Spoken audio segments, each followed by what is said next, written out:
self-discipline is a great thing to have. You know that. But that said, self-discipline can be really hard to practice. I mean, if it was easy, everyone would be doing it, right? But it isn't, and not everyone practices it. Because it's not easy. But what if I told you that there is a way you can make self-discipline easy for yourself? That would be useful for you, right? Want to learn more? Then stay tuned, because that's what today's talk is all about. Hello everyone, this is Salik and welcome to another episode of the Growth Philosophy Podcast, a bite-sized weekly podcast focused on empowering you to think better and upgrade your life. So let's talk about self-discipline. You know that it is a great thing to have. You know that already. Self-discipline is an important aspect for success in every area of life. Because life throws us curveballs, and self-discipline is one of the key traits that makes it possible to overcome those curveballs and challenges. So yes, self-discipline is great, it is essential, and really coveted, but is also very hard to practice. I mean, that's one of the reasons why we don't practice it also all the time, or most people struggle with it. So here's the reality. No matter how much people know about the importance of self-discipline, most do not practice it. So people know about it, but even then they don't practice it, and certainly not as much as they should. So yes, we know self-discipline is a great and important trait to have, but the implementation is challenging. It is challenging according to the common perception of self-discipline, because that takes for granted that you only have yourself to rely on to practice self-discipline. But what if I told you that the concept of self-discipline as we generally know and understand is not entirely accurate? What if I told you that you can actually make self-discipline easier for yourself? That there is a way to shift how you practice self-discipline so that it becomes much easier to implement and follow through with? That sounds useful, right? That would be useful to know about. I'm pretty certain it would help you. I'm pretty certain that it would make self-discipline easier to implement when you know how to do that, how to make this whole trait easier to implement. That would make your life easier and better. So how can you do it? How can you make self-discipline easier for yourself? Well, here's how. It all starts by changing the belief that you have about only relying on yourself for being self-disciplined. So the idea of self-discipline being reliant on only yourself needs to be shifted. It needs to be changed. And when you start shifting that idea, then you bring in another concept, that of an accountability partner. And that is how you make self-discipline easier for yourself. So accountability partner, what is it?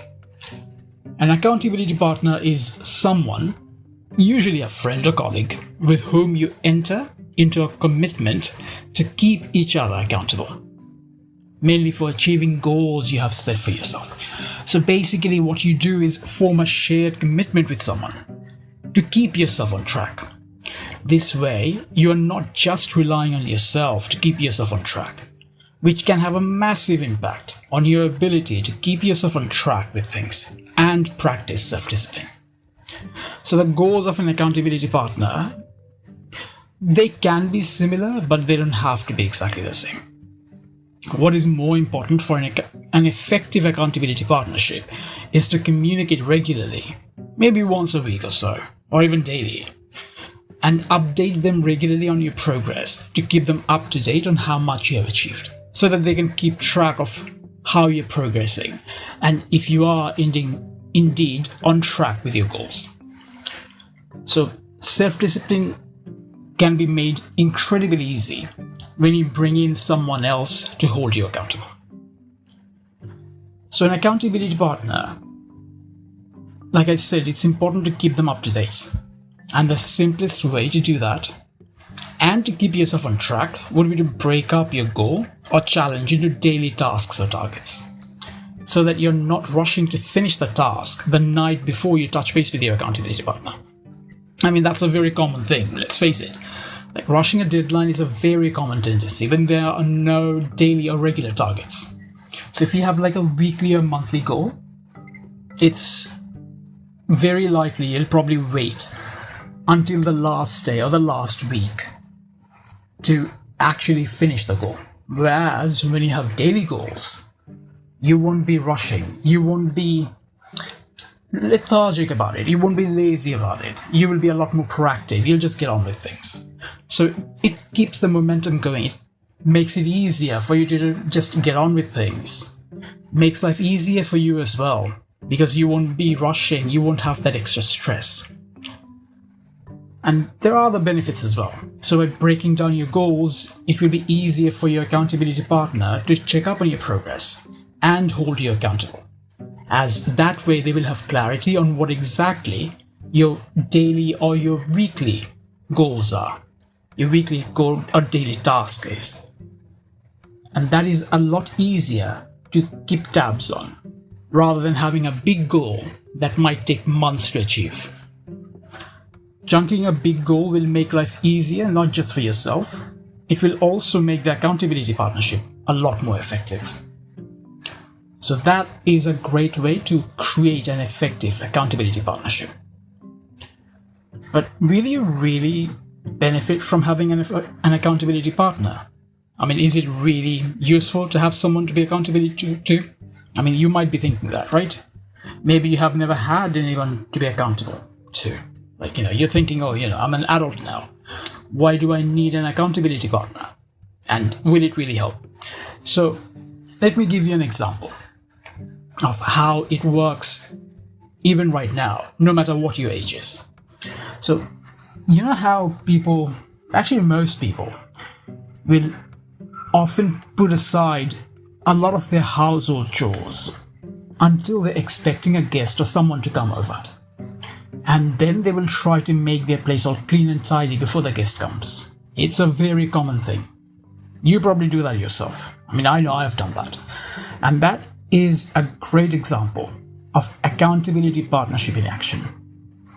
That's actually a great example of accountability in action. So what they do the tidy up because they don't want their friend or guest to think badly of them. So it's that added pressure that then gets them to do the thing. Otherwise, they probably would leave that thing alone for months. They probably never actually get around to doing that tidy up. So you do it anyway. We all do that anyway. And accountability partnership is simply a way of using that to your advantage. That principle is what you're using to your advantage when you're having an accountability partner.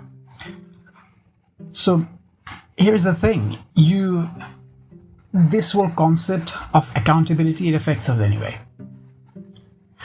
So having an accountability partner enables you to consciously make use of that concept to benefit your life.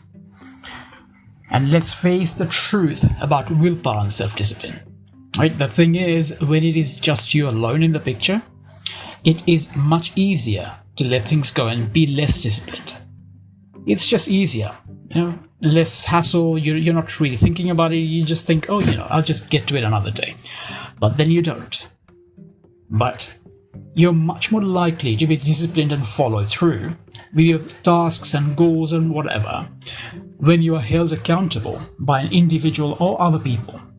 Like in that example I mentioned, your guests. So that principle of accountability affects us anyway, and without even knowing or realizing it. So by having an accountability partner or partners, you are consciously making a decision to actually actively use that concept to benefit your life. And that's not just one example, of course, right? There are other examples, other ways, other tangible ways accountability affects us in very real ways. So think back a bit. When you were younger and you went to school, you know how you got your homework and you would always do it? You didn't like doing it. You would do it because you were held accountable by your teacher So you had to deliver that homework. Or say, for instance, when you went to your university, you had to submit your project because you were held accountable. You had that deadline. So it wasn't just you holding yourself accountable. No, you actually had an external party holding you accountable. And that meant that you always followed through. No matter how hard, there was always a deadline and you always got it done. So having an accountability partner is basically using that same principle, but in a voluntary manner. So you're using that concept to get things done and to improve your own life. Now, you understand that an accountability partner can be very useful for you. So what should you go for? Should you go for just one accountability partner or a group? So when it comes to choosing an accountability partner, you have the option to select a group rather than just having one person as your accountability partner. For some, a group might work better than one person. Different people work in different ways. So for some people, having a group can actually work better. But there are pros and cons to both. Now, should you opt for an accountability group or just one person? Here's the thing to note about that. A meeting with a single person is always easier to arrange than it is to arrange a meeting with a group. So that's one advantage that having a single accountability partner has over a group. And not just that, meeting a single person is also more flexible and is just overall easier, as you can just call them up or communicate using text messaging, instant messaging, emails, or Skype, or whatever form of communication you like. So keeping tabs on each other is easier when it is just one person. You can also arrange to have a face-to-face meeting regularly at a cafe or even at your own home or their home, say once a week or more regularly. So it's just easier to arrange meetings and to connect when it is just one person. So having a single person as your partner is easier. But that said, having accountability groups can be useful too, as in theory, the more people you are accountable to, the easier it can be for you to stay on track and maintain self-discipline. And there is another advantage to having an accountability group. Because you have several people, it can actually help generate more ideas. So instead of having just one accountability partner, you can prefer, or you might actually want to have a group, like a mastermind. So the advantage of being in an accountability group like a mastermind is that you have extra pressure on you to not let the community down. Because then you're not just accountable to one person, you're accountable to several people. And it is harder on you to let several people down than it is for you to just let one person down. Make sense? So it can give you that extra motivation to stay on track, especially if the rest of the group is after the same or similar goals. So often masterminds have similar goals, so that can be quite useful too. So there is that extra motivation, if you will. Also, the community can be of great help anytime you stumble across an obstacle, as they can help come up with different ways of dealing or even overcoming the challenge. The members of the mastermind, their collective knowledge, experience, and perspective can help you see ways for you to overcome any challenges you might come across. So having a group of people to help you deal with challenges can be much better than just having one person to help. But there is a downside of being in a group like that. And the downside is that usually it is a lot harder to get a lot of individual attention in a group, since the time and attention needs to be shared with the rest of the community or group members. I mean, it makes sense, right? Because you're part of the group, so everyone needs time and attention. You cannot just expect all the time and attention to be invested in you. So that can be a bit of a challenge. So there are pros and cons for both options. Both individual and group has pros and cons. So they both have advantages. I mean, at the end of the day, they're both useful. So you can choose either, or you can choose both. So you can, at the end of the day, there is absolutely nothing stopping you from having both an accountability partner as well as being part of a group. It's totally up to you. You can choose whichever works for you. Now, where can you find an accountability partner? Here is the thing to know about that. It's actually easier than you think to get an accountability partner. So you know the benefits. Now it comes down to how do you actually get started. So finding an individual partner is of course the easiest way to get started. And it can be as simple as just reaching out to a friend and get them to hold you accountable. So it can be as simple as just, say you writing down what your goals are, and then you touch base with a friend and ask them to hold you accountable on those goals.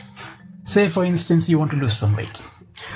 Then it would be as simple as you having set yourself the goal, the weight that you want to lose, and then you tell your friend how much weight you want to lose per week, or how much workout you want to get in per day or per week. And then it's simply a matter of you updating them on that information. So it will be them keeping tabs on you to make sure that you have actually kept to that goal. Right? So you can connect with your friends. That actually will be the easiest way to get started, having an accountability partner. There are forums as well. Like, everything is done online nowadays, especially now, what with the whole, social distancing and all that. So online forums would be a great place right now. There are lots of Facebook groups as well. So online forums, Facebook groups, and there are also relevant local groups. A lot of meetup groups nowadays are online. So you might find some like-minded people there. So those can be great places to find accountability partners, or even groups. So that's how you can get started. So now you know what an accountability partner is, what they do, and how they can help you, as well as how you can get started. So you have a great method to make self-discipline easy for yourself. I hope you have found today's talk useful. If you have any further questions about today's talk, feel free to reach out to me. Post them on my blog, or post them even on my Twitter. I hope it has been a useful talk for you. As always, it has been a real great pleasure to have you listening. Don't forget to subscribe to the podcast to get updated about new episodes. Also, check out the other episodes of the Growth Philosophy podcast for more resources to help you improve your mind and your life. I'll catch you again next Monday. Until then, have a great week, and remember, think better to upgrade your life.